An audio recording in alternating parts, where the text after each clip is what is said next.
Okay mga kuliting, may gagawin po tayo. Ito gagawin natin. Yung spin motor niya, ayan, napuno ng kalawang. Bakit po siya napuno ng kalawang? Dito, pansinin niyo po dito. Ito po yung bushing. Bushing ng belo. Natanggal. Kinagat ng shaft ng spin top. Okay, tanggalin natin. Matigas siya, no? Pag matigas mga kutingting, pukpukin nyo itong coupling ng dahan-dahan para ma-shock lang ng konti para hindi tayo mahirap magtanggal.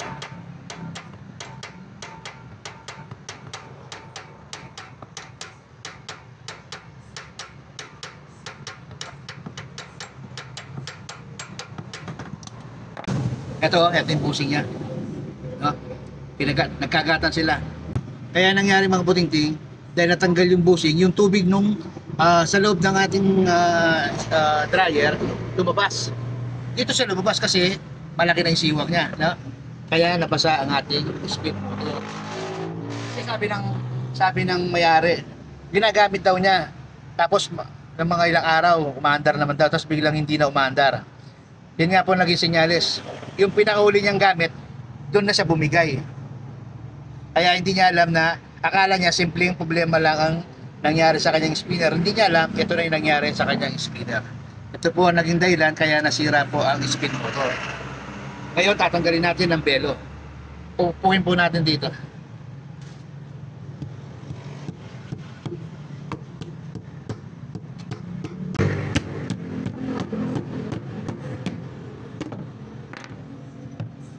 Okay.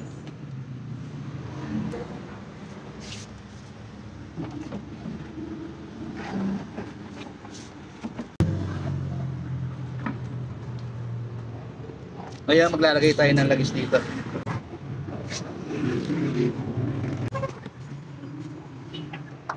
Ngayon gagamit lang tayo ng tubo para pupukin natin yung naiwan na bushing.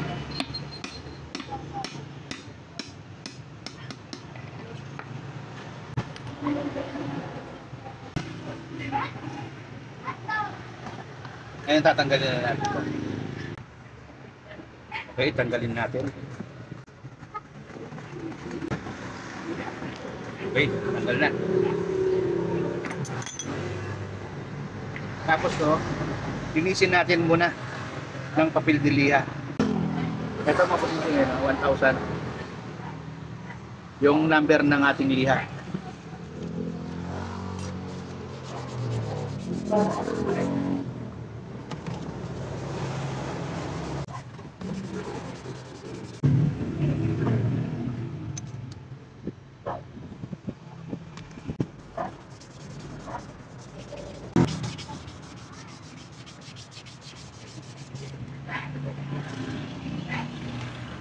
Ayan.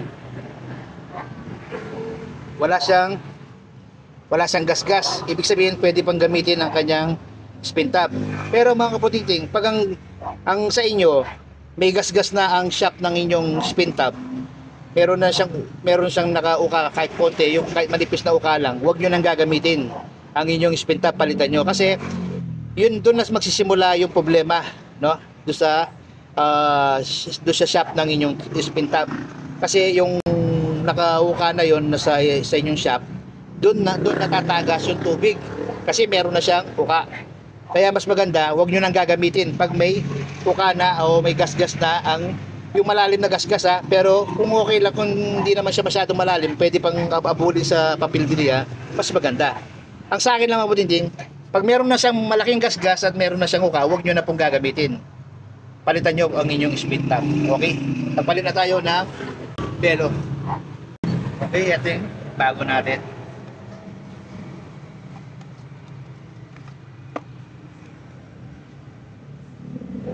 Mga kabuting, pag meron kayong bagong ganito, huwag nyong gagamitin yung nabili nyo. Para sa akin ha, mas maganda gamitin natin yung original. Yung original nyan lock.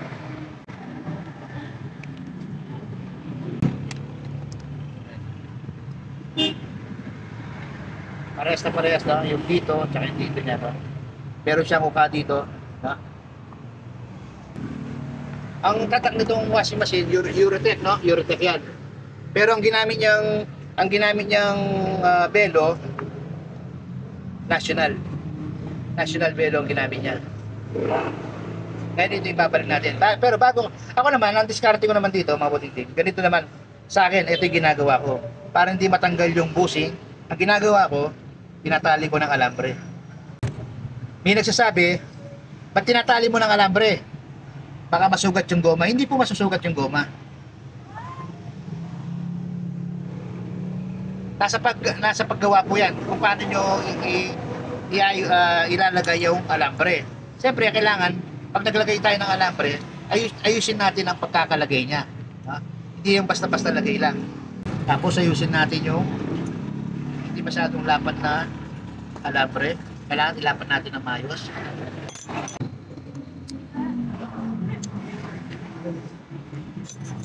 Tapos itupin natin pabilog dito. Itupin natin.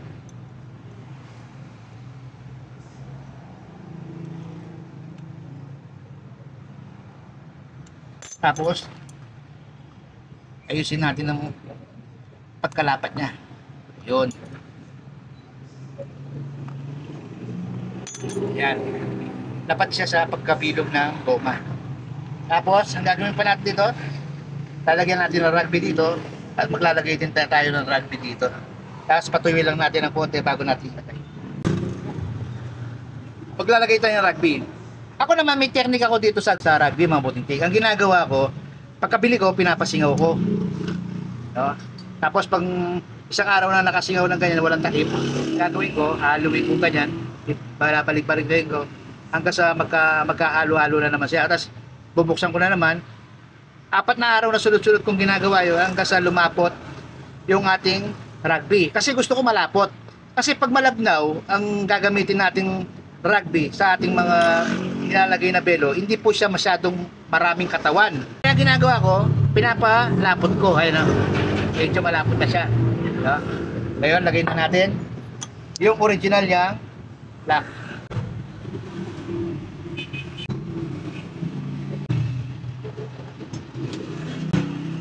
Kailangan lumapat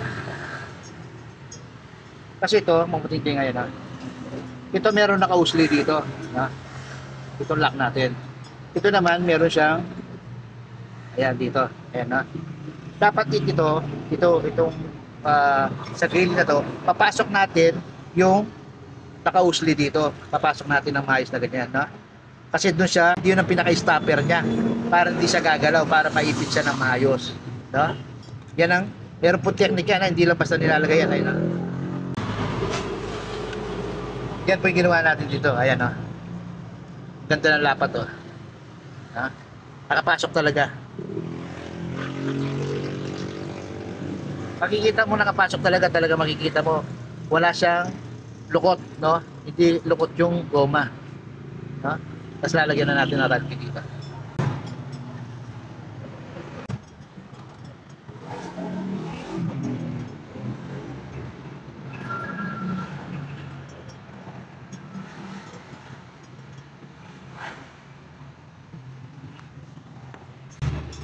Ay nakaganda ng malapot, no?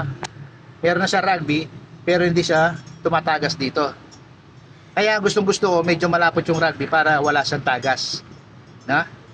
Tapos patuloy lang natin ng konti.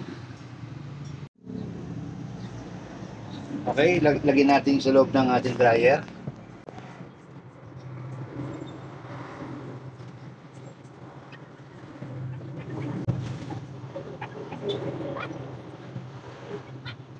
Tapos patuloyin muna natin.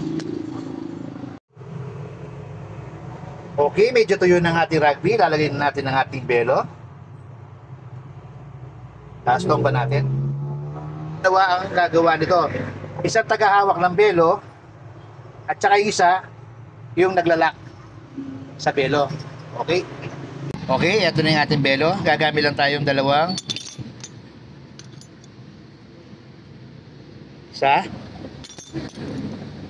dalawa. Ito yung gagamitin natin pang lock. Ngayon, pahawak ko muna yung belo sa likod habang nilalak ko siya. Okay? Di bali yung aking bunso ang hahawak ng belo habang ako dito ay nilalak ko. Okay, tayo naman. Dito naman tayo para ilak natin ng maayos ang ating belo. Una, gagamit lang muna tayo dito para may tagahawak. Tapos, itong isa naman, na ating adjustable plies, siya naman ang paglalak ng dahan-dahan.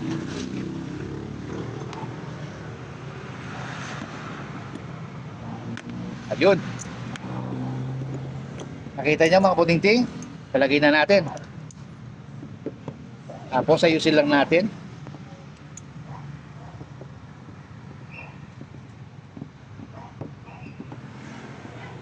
Okay na. Salamat sa aking bunso.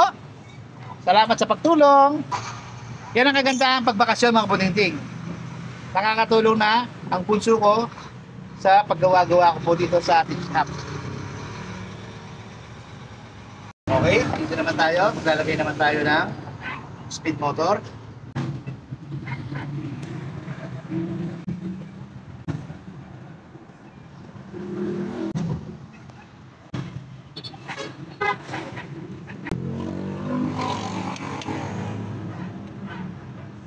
Okay po, hindi tatanggalin natin yung coupling. Minsan may nagtanong, bumibili ng spin motor. Kung kasama daw itong coupling, hindi po kapatid.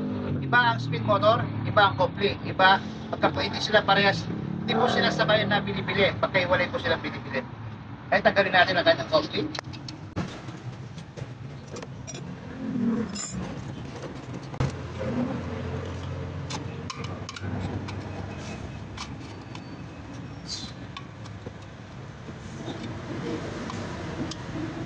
Kaya mga puting-ting, mahirap siya tanggalin.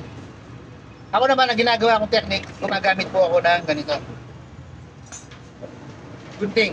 Kung wala naman kayong gunting, pwede po kayong gumamit ng long nose. Pupukil lang natin.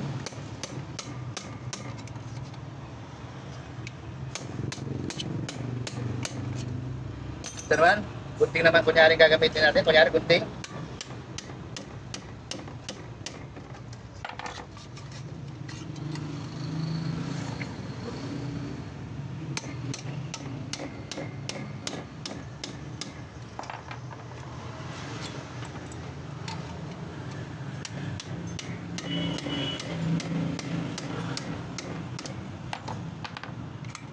Kabila naman para pantay ang patanggal natin.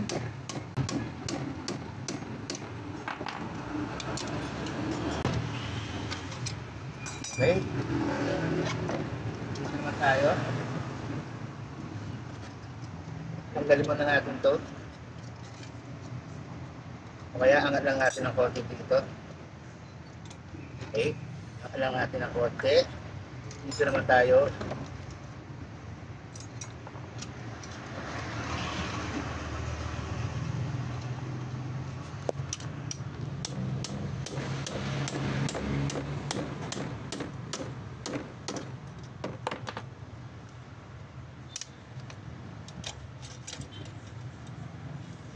Konti na lang mga puting-ting, matatanggal na natin.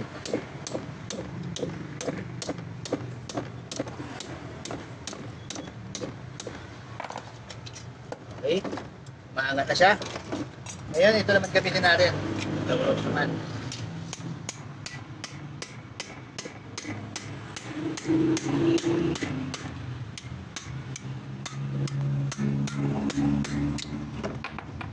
Ito, natal na.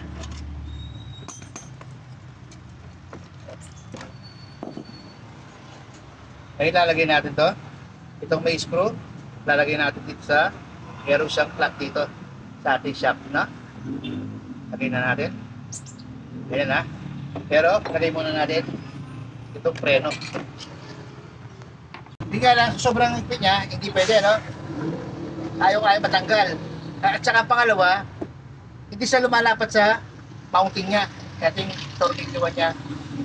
Dito nakalagay ang preno, no? Ang kanyang cable. Pag dito naman natin ilalagay, ganyan naman, dito naman nakalagay ang kanyang cable. Dapat mas maganda ganyan ang cable niya para maganda yung laro niya. Yun nga lang, hindi siya tumatama sa tamang mounting sa ating nabiling speed motor. Pero okay lang yan kahit wala siyang preno. Lalagyan na lang muna natin.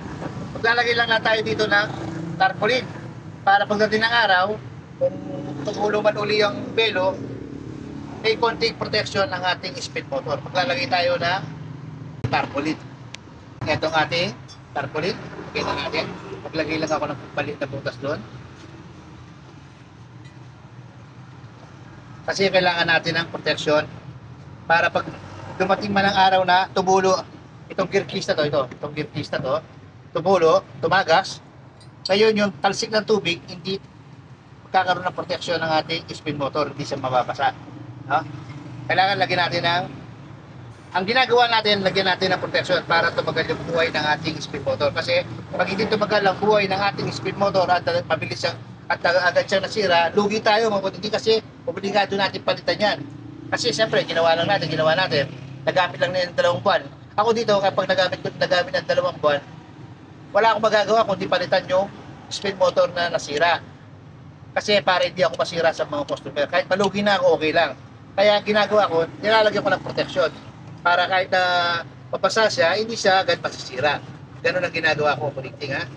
Ngayon, sabi nila, wala daw ventilasyon ng ating speed motor kasi tinakpan natin ng tarpaulin.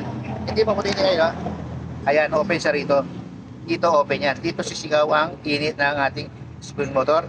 At gayon din po sa kabila. Dito sa kabila, ganoon din. Magkakaroon din ng siwang dito. Nilalagyan lang natin ng protection. Itong banda dito, at saka yung tutulo dito, lalagyan din natin ng protection. Para sa belo, para maging safe naman ang ating speed motor.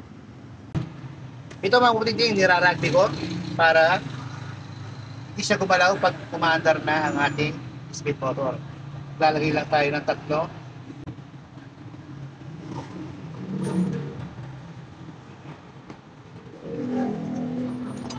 Mas lagay na natin.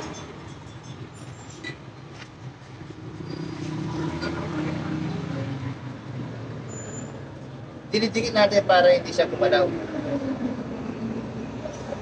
Kasi pag gumalaw to, tatama ang tarpaulin na to doon sa coupling. Kasi kung hindi natin dinikit ito makulinting, pag umikot tong coupling, siyempre gagalaw tong tarpaulin kasi hindi siya nakadikit, tatama dito sa coupling at mabubutas lang po ang ating tarpaulin. Kaya dinidikit ko po siya para stable na po yung ating tarpaulin, hindi na siya gumagalaw.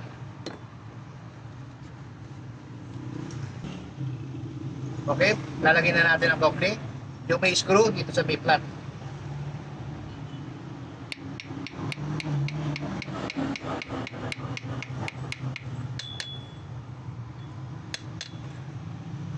Ayun, lock na natin.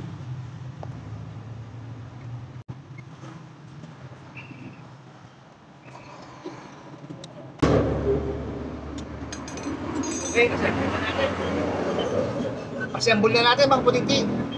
Okay mga puting-ting, bago ko nilalagay yung tag, nilalangisan ko muna ang kanyang shafting para sumariwa. Mas lalagay na natin.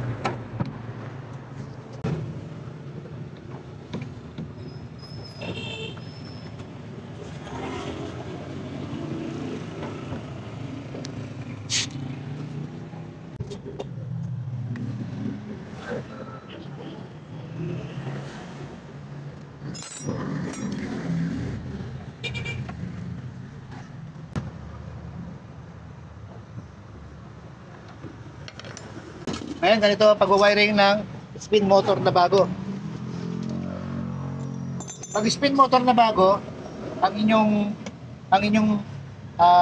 color coding ay blue, green, at saka gray. Pag ganyan ang kulay, ganito po ang gagawin ninyo. Ang kulay blue, kunin po ninyo, yan po ang common. Ilalagay po natin doon sa common din ng wash. Ito po ang wiring ng wash. Ito ang black, yan ang common. Ang line natin, line 1, line 2, line 1 blue, line 2 brown. Ngayon, line 1, nandun yung common ng ating wash motor. Ilalagay naman natin yung common ng ating spin motor. Pagsamahin natin. Okay? Lalagay na sa line 1. Lalagay natin ang lock. Tapos ipitin natin. Okay. Yung line 2, eto. Dalawang red. Ang isa, timer ng wash. Ang isa, timer ng spin. Okay. Ngayon, dito naman tayo. Green at saka gray. Dito naman natin lalagay sa capacitor niya. Ang original na kulay ng capacitor niya, brown at saka gray. Ngayon, itong brown, pinutol ko ito sa spin motor, kulay brown. Tanggalin natin, no?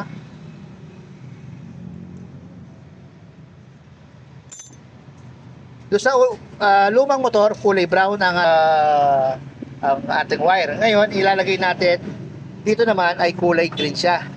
Yan po ang ating starting. Starting po yan, mabuting-ting, ha? Yung kulay green. Yung kulay green, starting. Nilagay natin sa capacitor.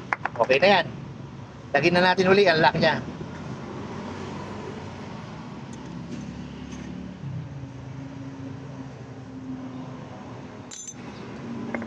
Ngayon, itong kulay gray, ayan, tanggalin muna natin yung lock.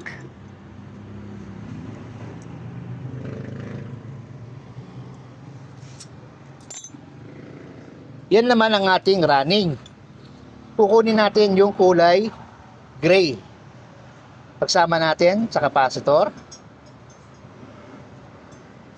Ito, capacitor, mabutinting, ha? Capacitor muna.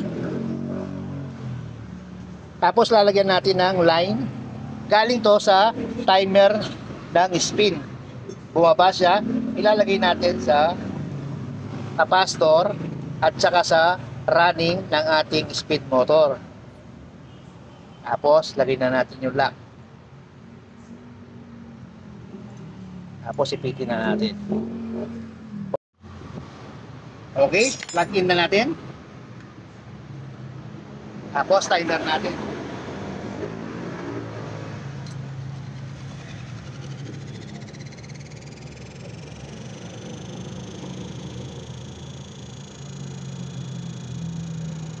Okay, umaandar na po ang ating spin motor. Yan po ang bagong spin motor, ang wiring niya, no? Pag ganyan ang wiring ng inyong bagong spin motor na nakuha, gayahin nyo lang po ang pag-wiring po natin dito sa Eurotech twin tub washing machine. Okay. Iinturo niya mabuting kahit walang preno. Kasi meron tayong lead switch. Na?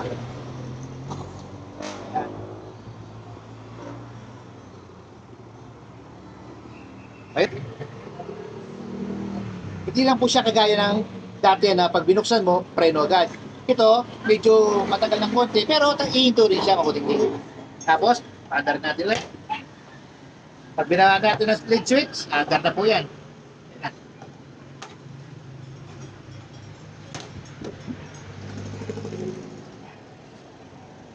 Okay, mabuting. Salamat po sa panonood po ninyo. God bless po sa ating lahat.